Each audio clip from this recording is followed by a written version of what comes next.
another day of strikes and protests across France, as President Emmanuel Macron remains defiant over his controversial pension reform plan. Charles Michel assures Maya Sandu that Moldova will have the EU's full support on its road to membership of the bloc. Another day of strikes and protests across France, as President Emmanuel Macron remains defiant over his controversial pension reform plan, sparking turmoil across the country. The day of action called by unions is the 10th of its kind and comes nearly 2 weeks after Macron rammed the reforms through Parliament using a special provision sidestepping any vote. Donc on prend un mois et demi où on laisse, on dit voilà les 64 ans ça ne s'appliquera pas et on fait de la médiation. Et ensuite on se met autour de la table et on regarde sur la question du travail, des retraites, sur quoi il peut y avoir ou pas un compromis social. Up to 900,000 protesters are expected to join 240 rallies planned throughout the country.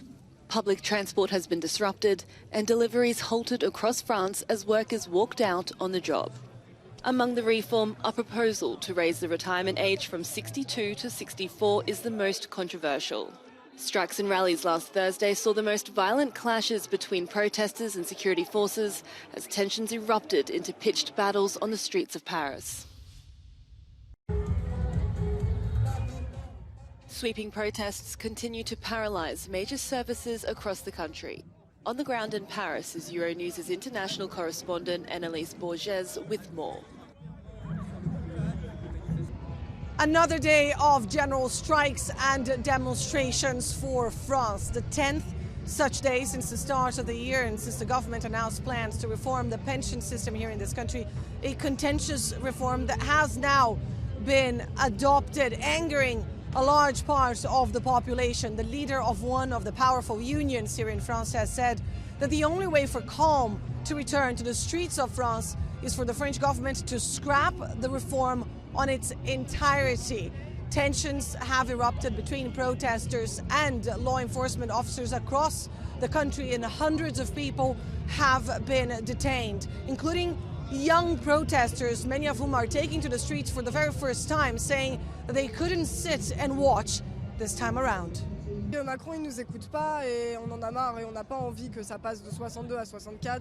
Il y a le ras-le-bol par rapport au réchauffement climatique, à tout ça et tout, et c'est un ras-le-bol. On a envie qu'ils nous écoutent et qu'ils comprennent qu'on en a marre, quoi, et qu'il n'est pas tout seul non plus. C'est pas le roi, quoi. Il n'y a plus de roi en France et il y a une raison quand même. Demonstrations have been called for major cities across France, and a record number of police officers are deployed, 13,000 according to the Interior Minister across the country. Annalise Bourges in Paris for Euronews. Very nice to see you. Sorry for the wind. Charles Michel has assured Moldovan Prime Minister Maya Sandu that Moldova has the European Union's full support on its road to membership of the bloc. On an official visit, the President of the European Council said the country had become a target for Russia. The EU has mobilised over €1 billion to support Moldovan stability. Moldova, a candidate country for EU membership, and this is a historic opportunity for your country and for your people, and absolutely convinced that it must be seized and it will be seized. Ladies and gentlemen, Russia continues to attack the free people of Ukraine, and here in Moldova, you are heavily impacted by Russia's war against Ukraine. You have increasingly become a target of Russia's malign intelligence. Several pro-Russian protests have taken place in recent weeks. Sandu's pro-European government accuses Russia of trying to destabilise the country.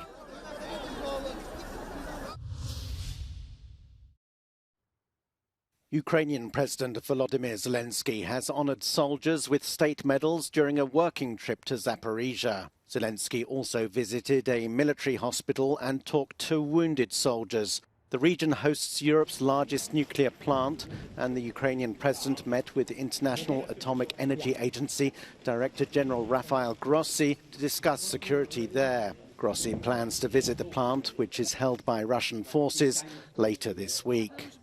2 people have been killed in Russian attacks on the city of Slovyansk in the Donetsk region.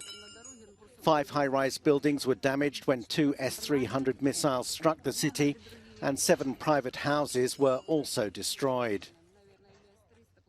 Meanwhile, Ukraine's armed forces have shared footage showing destruction in the town of Bakhmut.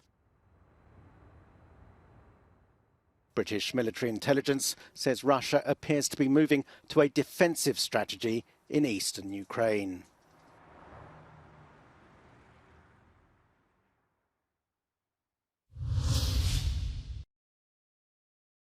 Shots shattering a locked glass door at a private Christian school in the U.S. state of Tennessee. These are the images of a 28-year-old attacker returning to his former school in Nashville, where he shot and killed 3 pupils and 3 adults on Monday morning.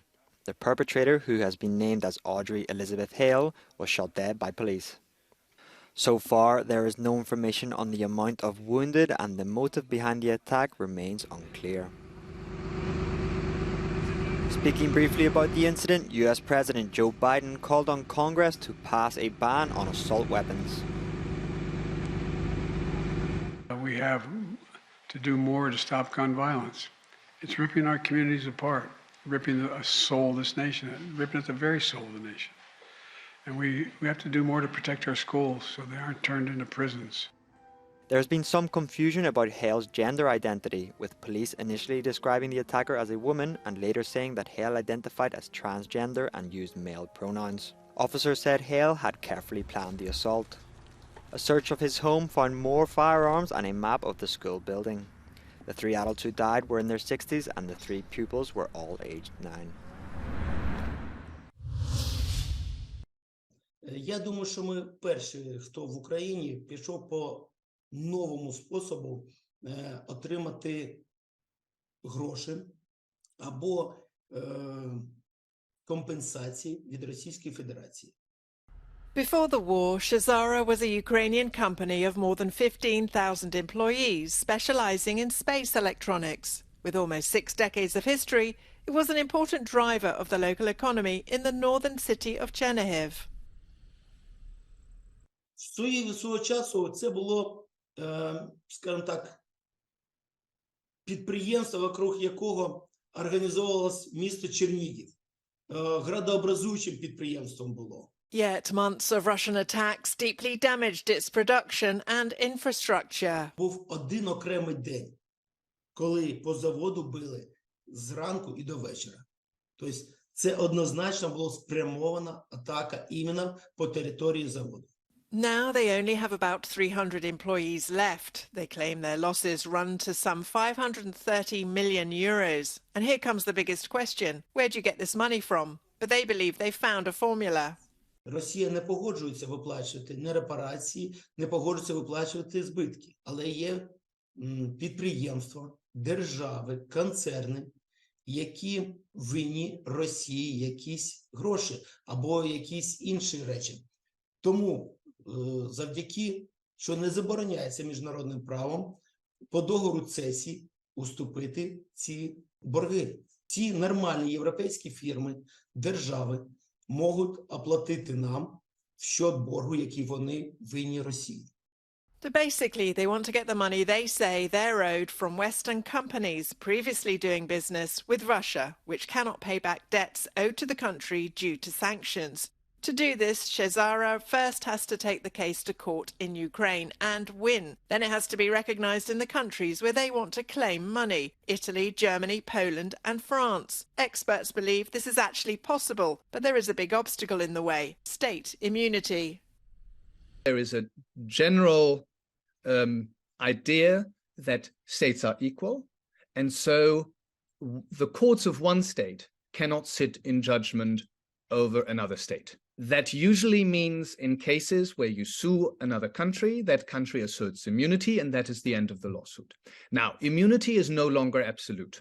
Shazara's lawyers will argue Russia is exempt from immunity due to a UN resolution that acknowledges immunity cannot apply when a country grossly violates international guaranteed fundamental freedoms and human rights. They are not necessarily likely to prevail, but Ukraine has so far been very diligent in plotting out a legal strategy as well.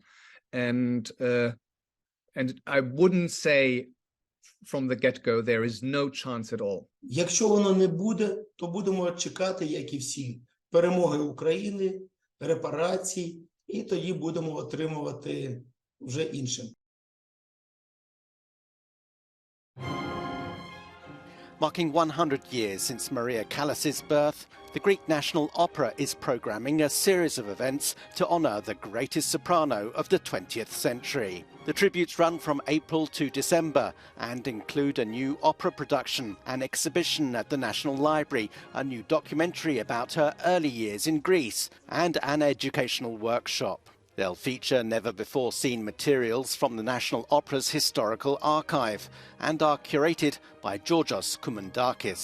Η αφορμή των 100 χρόνων από τη γέννηση της Μαρίας Κάλλας μας δίνει τη δυνατότητα να ξαναπροσδιορίσουμε το τεράστιο αυτό φαινόμενο ως φωνή, φυσικά ως προσωπικότητα, τα πράγματα τα οποία κατέθεσε, έδωσε στην ανανέωση της όπερας.